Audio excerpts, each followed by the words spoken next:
Voici les cardinaux les plus cités des dernières heures pour remplacer le pape François. Numéro 1, Pier Battista Pizzaballa, d'origine italienne, le patriarche latin de Jérusalem, représente l'expérience diplomatique et l'esprit du dialogue avec les autres religions. Pier Battista Pizza est un modéré, il soutient une église proche du peuple. Il est dans l'esprit du pape François. Numéro 2, Pietro Parolin, d'origine italienne. C'est l'homme de confiance du pape François et le secrétaire d'État du Vatican, c'est le nom le plus fort de la curie. Pietro Parolin est un cardinal équilibré, expérimenté, et il est considéré comme le candidat à la continuité institutionnelle. Numéro 3, Robert Sarah, d'origine guinéenne, l'ancien préfet de la Congrégation pour le culte divin, est totalement le contraire du pape, ultra-conservateur. Il est contre l'immigration et le mariage entre le même sexe ou le mariage des prêtres. Défenseur farouche de la messe en latin, Robert Sarah est la voix de la tradition du silence sacré et du respect strict de la doctrine catholique. Numéro 4, Matteo Zuppi, d'origine italienne, archevêque de Bologne, il est ultra-progressiste. Il est favorable à l'inclusion des personnes LGBTQ+, et il est proche de la vision du pape François qui veut une église plus sociale. Numéro 5, Péter Erdo, d'origine hongroise, archevêque d'Esztergom Budapest, il a une solide formation intellectuelle et est considéré comme le nom le plus fort d'Europe de l'Est. Péter Erdo est un modéré. Numéro 6, Fridolin Ambongo, d'origine congolaise. Il renforce l'espoir d'un pape africain, fort d'un leadership moral et pastoral fort, il s'exprime activement sur les questions sociales et environnementales. Fridolin Ambongo est un conservateur et il n'hésite pas à s'opposer. Numéro 7, Raymond Leo Burke, d'origine américaine. Le cardinal Burke est l'une des figures les plus conservatrices et influentes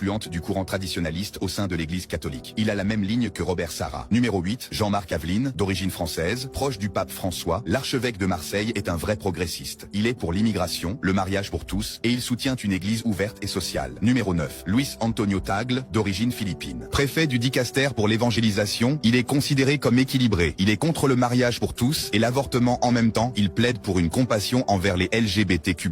Alors et toi, qui souhaites-tu avoir à la tête de l'église catholique comme pape ?